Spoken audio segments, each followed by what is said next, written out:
Welcome, welcome, welcome, ladies and gentlemen, to another beautiful episode of the Stacey A. Cross Show. I wanted to come to you before the day's out.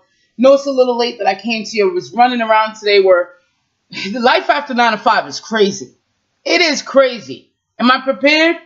Am I going to be prepared for what's about to come? Well, why do I say that? If you check out my YouTube channel, you get the first half of an episode. So it's episode 0.005, leading up to episode 1. I'm going to do these little snippets, these little things that allows you to come inside my life so that it may help you if you're thinking about leaving your 9 to 5. Am I prepared? Well, here's the thing. Here's a better question to ask. What am I going to do with the time that I have now? You know, when you're in your 9 to 5, you're always saying, man, if I only had the time to work on my business and myself. Thank goodness I didn't say that more often because I use the time allotted in, before work, after work to build the Comfort Killers up to where it is now. And I'm pretty happy with that. But I'm not satisfied. So this non-satisfaction, guaranteed, has taken me on another journey and has allowed me to get even more uncomfortable. So this is what I'm doing. Life After 9 to 5. It is a documentary. It's a series. It will definitely help people. And it's cool to really follow the inside workings of how one is living their life after the 9 to 5, after the corporate gig, after they decided to jump. And I'll tell you what. Everyone, it's like the business plan. You have a business plan when you first started. They say to make a business plan. Your business plan is pristine. I mean, you got your mission statement, your vision, the financials, you're estimated. This is what you're hoping to make. This is what you're hoping, how you're going to get the money, all of this. And then comes to month 1, month 2, the business plan, you can rip it up and throw it in the garbage because it's nothing like that. Everything has changed. So as far as making a business plan for my life after 9 to 5, I knew it was not even going to remain the same. And that's just experience telling me this. What I do know is that I have to get uncomfortable. And that's what this company is about, the Comfort Killers. I'm always figuring out ways that I have to step outside of my comfort zone. What am I comfortable with? Maybe even podcasting is a little comfortable right now. How can I blow the podcasting space up? How can I blow my own space up? Because I'm telling you, when, they're knocking and they say, hey, Stace, I need that. Invoices need to be paid. I need this, I need that. And this is money, time, and resource. You had better be able to pay up because you made the decision. And I love the control factor of it. Speaking of control, maybe you're not there yet. Maybe you're like, Stace, I'm still working on my mindset. I'm still trying to get even my energy right. I'm still trying to get positive. I'm still trying to understand what my passion is. I'm still trying to clear and raise my consciousness. I'm still trying to level up my awareness. I'm still trying to think differently about money. I'm still not motivated, maybe whatever the case. That's why I created a 30-day program. I had no intention of giving this program away when I created it. I made it with the intention that the values, I'm going to spike up this value so much. It's going to be about $1,000 that I want for this 30-day program. And that's even lowballing where I put the amount of value in. I'm lowballing myself. So I created the program. And then when it was all said and done, I'm looking at this program. And I was like, man, my mission is to help people get out of where they are now and move into another state, to level up. My mission is to really, people don't know how to write goals, and it may be you. People don't know the basic foundational things, and it's because I searched around. It's because I personally developed myself. It's because I took a dive. My damn self is because how I know what these foundational pieces are. Read so many books. Man, I had to do it. I had to get up an hour early. I had no other option. I needed to get out of the casino. So I understand exactly what you may be going through. And that's why I created this program, because I know people need that foundational knowledge so that they could get inspiration, they could get inspired, so they could wake up, maybe stop being so lazy, maybe, whatever it is, this is the program that'll help them. So I'm looking at this finished product, and just before, literally, probably a few hours before I decided before I put it out there, in the marketplace and build the programs around it, like the marketing program, the advertising build. Before I do that with it, I have this whole intuition, this thing that said, Stacy, give it away. And I was like, and I questioned myself, and that's one thing that we do so much. We're like, wait, you mean? I just recorded over like 4.5 hours because this program has daily videos, custom videos for what you're going to be learning and undergoing, and there's challenges and there's tasks and there's action points and there's downloads. There's all these resources. What do you mean give it away, Stace? And what I came to terms with was, if my mission really is to change the lives and give them that foundational knowledge, then that's what I need to do. I need to get to millions of people that need this information and want this information, and they're ready to change. They're sick and tired. They're at this point. They're at a pivot, and in their life where they know, man, there's something more. And boom, here it comes, this free 30-day program that they could actually have me as a coach on a daily basis right to their email box. If you want that, because I'm giving it away. If you want that, all you have to do is go to www.howtogetoncomfortable.com. I'm going to tell you that right now. Just go sign up. It's quick, easy, fast. You'll be on day one. Instead of waiting on one day, you'll be there starting at day one. So that's the first thing. Let me do this. That's the first thing that I would love to share with you. The second thing that, Life After 9 to 5, the course, and then there's a third thing, man. The third thing that I want to share with you is what's going on with the Comfort Killers, what's going on with me, but more importantly, what's going on Thursday night. So if you're listening to this and it happens to be Thursday, then there's a power talk that I would love for you to come invest some time with, and I'm there. We're there for anywhere from about 15 minutes to 30 minutes. So you have an open line, open conference with me, and you could actually do that at any time. You can register for the Power Talk, but it's on Thursdays at 7:30 Eastern, so definitely check that out. The biggest thing is the book. That's what I wanted to say. My book, man, it looks so good too. I was just, because I'm going to get ready for the audiobook, so I have to, reread the book. And I was like, wow, Stacy, there's some good stuff in here. Let me just tell you what I have as the table of contents. First of all, it's what is a comfort killer. Number 2 is change the mindset. Everything begins with the mindset with me. Now, sometimes you get on a call with someone and they're rattling off. You're like, man, this person needs to change their mindset, or we're never going to solve this problem. We're never going to get to the bottom of this. It's the mindset. Number 3 chapter, give yourself permission. Number 4, everything is within reach. Everything is within reach. Number 5, my favorite chapter, get up, get out, get it done. Number 6, move towards freedom. Number 7, find beauty everywhere. 8, life is great, keep producing. And number 9, get uncomfortable. So those are all the chapters. There's 9 chapters. It's all good stuff. We pretty much everything that I've done in my life is right there and laid out for you guys in the form of a book.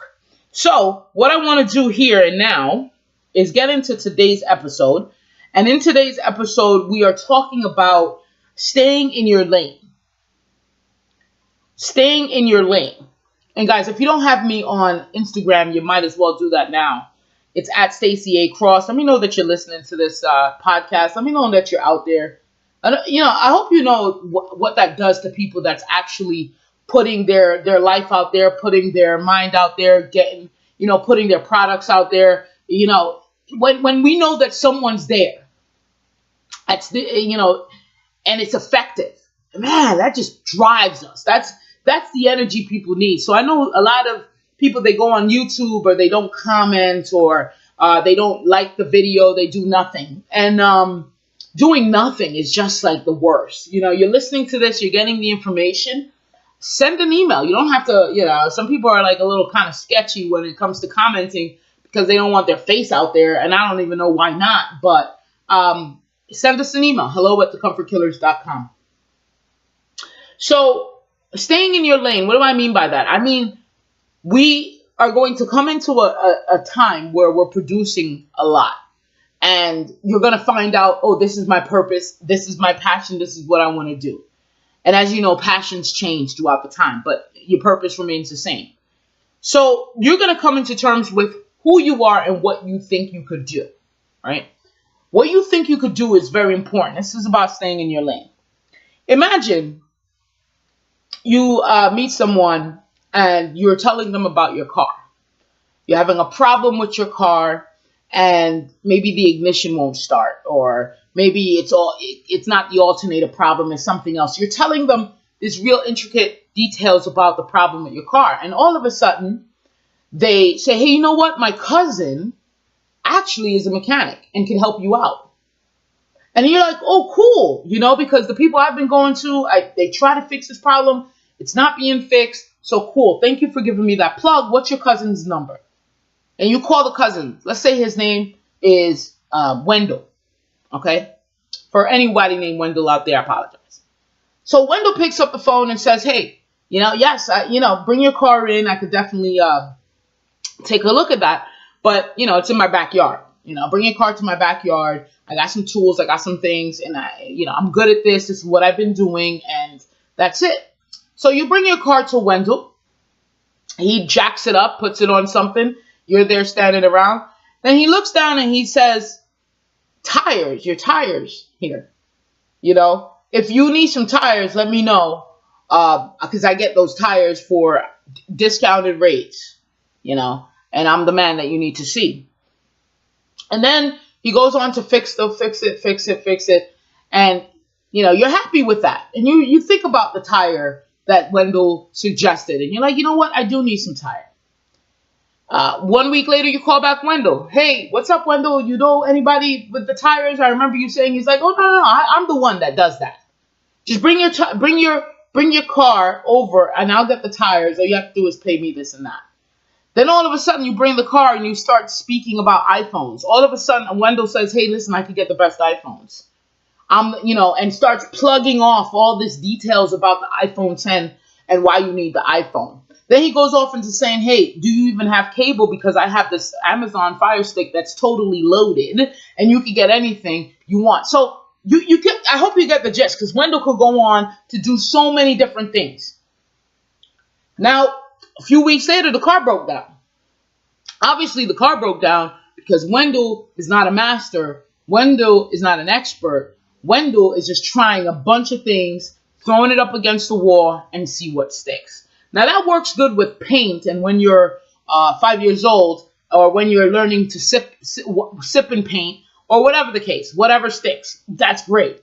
But when you're in this business to create a business and to create a lifelong strategy to a freedom and gain money, have happiness and all of that, and be rich 100% in totality, you have to be able to be good at one thing. So good that anybody will pay you X amount of dollars for, because you are the expert, you are the master.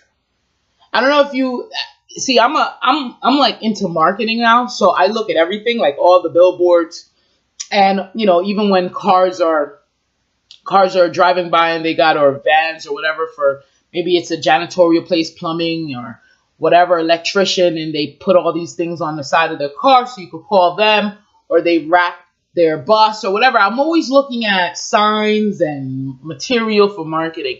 So I noticed one time and that there was a little van in front of me, and it said, master electrician, call if needed, 24 hours, and it kept going on. And then I put it in my head, like, okay, this is a master electrician. What if I see another van, or I have another option where it's just an electrician? Who are you going to go with? I'm going to go with the master electrician. I'm going to go with the one that has dedicated their life to it. I'm going to go with that. So I'm just saying all of that to say where I fumbled up is in the beginning of the Comfort Killers, I wanted to do it all. Wanted to speak, wanted to write. I wanted to web design. I wanted to business consult. I wanted to do all these interviews and and this influencer marketing kind of thing. And I was like, man. And then it got so out of whack that now you're not clear on what you're supposed to be doing. I hope you understand that. You won't be clear because there's so much of what you're doing. You're just being pulled in a lot of different directions, and you're unable to hone in on your craft and become a master of that thing. So, immediately I knew I got shirts because it was the easiest thing for me to do in my business, get some shirts. But I wasn't a t-shirt salesman. I wasn't a clothing brand. So I must quickly get off of that notion. It was just merchandise. But I know there's a lot of us out there that's stuck because we're doing too many things. We're doing too many things. We have got to stay in our lane. So what could we diversify? Because it's good to know a lot of these things, right? And I know digital marketing, it's good. It helps me out in my business. But I'm not going to go put on LinkedIn, I'm your digital marketer. I'm not doing that because it's just not. But I think a lot of people does that. They switch up and whatever's in for that time, they move with it. And that's fine because I understand when there is a time and place for that. But I'm saying for you guys that want to start something, want to start a business, sit with yourself, self-assess, because I don't want you to run into a problem later on down the line trying to sustain 7 different hats at the same time. Because you will be running yourself down the drain, number one. Number two, not only down the drain, you won't have a clear concept of who you are, what your identity is, who you are in the marketplace, what you could do for people. Stay in your lane. When someone tells me, you ask them, and this is why it happened, because someone asked me last night, man, you have so much energy. I'm so happy that I followed you on Facebook. They said, what do you do? And I remember when I couldn't answer that question. And I said, hey, I develop products to push people out the motherfucking comfort zone. Okay, I develop products, courses, coaching to help people move out of their comfort zone. That bada bing, done, 1, 2, 3, ABC. But I remember when it used to be, I could do websites. I'm trying to do this. I'm trying to do that. And I remember, just even doing this recording right now, I actually remember when I told someone I'm trying to do this. I'm trying to start a business. It's so funny, man. It's so funny when you look back and it's like, even that mindset has totally switched. So I'm saying, when I say stay in your lane, it's not to be negative. It's just to say hone in on your craft. Get better at that thing. And speak only of that thing. Because there's waves in, there's waves out. It's good to learn and know all these other things that can help your business. But know exactly what you are doing and what you're saying and what you're putting out there. Because I'm telling you, you don't want confusion to be with your product. And it took me literally 2 years to figure this out. So this is another quick nugget, and I know will help people out there. Wow, I didn't even get started yet. I'm thinking about doing this. Let me self-assess and stick in one arena. But don't be so concrete though, but definitely stick in one arena. Ladies and gentlemen, that's it. If you want, I want you to get my book right now. Let me see if I can I read something for you? Let's see if I can read a quick snippet of this book. Let's see if I can read. And this book is awesome. Go to thecomfortkillerbook.com, thecomfortkillerbook.com if you haven't yet. Go ahead, pre-order is still up. Go to thecomfortkillerbook.com. And I'm going to read the part where it says, move into fear. Move into fear. Here's news for you. We are all afraid. Show me a man that is fearless and I will show you a dead man, or someone that is pretending to not feel the emotion of impending danger, pain, or threats both real or imagined, heading his way. I like to use fear to move me towards what I am afraid of instead of letting it push me away. Inaction is a result of fear overpowering an individual. In order to grow, we must move towards the very thing that has got us shaking in our boots. I was once afraid of speaking in public. Every chance I got, I ran away from the opportunity to hone in on my communication skills. I thought the worst of my vocabulary, speech, nuances, and accent. I believed that I was a fumbler of words. Podcasting has helped me tremendously overcome this fear. The more I spoke, the better I got. It wasn't long until I was promoted into a role where speaking to small to medium-sized groups would be an everyday thing, and I couldn't make an excuse to retreat into comfort. My fear has made me lots of contacts. My fear has what? A live typo? Oh my God. My fear has made me lose lots of contacts, connections. I'm a little befuddled with this line here. And it allowed me to form new relationships both inside of business and out. Move into fear. Whatever has got you scared will also make you grow, one day at a time. I wrote this book to show you that you have everything you need to succeed in the palm of your hands. Grit is a quality I picked up along the way. I was gritty when many people doubted what this would become. There was no doubt that I had to focus on the task at hand to make my life better. There was not a single doubt in my mind that I would outperform my own self and set even bigger goals. People recognize action. They respect it. There's no other choice for them. I got to clean that line up. But that was a little subchapter called Move Into Fear. And hopefully this helped you out. If this episode has helped you out, let me know. Like I said, I'm on socials at Stacey A. Cross on pretty much everything across the board. And the Comfort Killer book is where you pick up this book. It will be fixed. Trust me, that little thing will be fixed because I got fumbled. Okay? And it's so funny that it was right after I said I fumbled my words. Then here I am on podcast fumbling. That's fine though. And then just hit up How to Get Uncomfortable if you want to jump in the 30-day program, right? How to Get Uncomfortable for the 30-day program. And of course, thecomfortkillers.com is always the domain. Ladies and gentlemen, I'm so happy that you're here with me. You are such comfort killers, and I respect, adore you, love you, and I want you to be great. I want you to remain uncomfortable. I am Stacey A. Cross, and there is no E in my name. Until next time.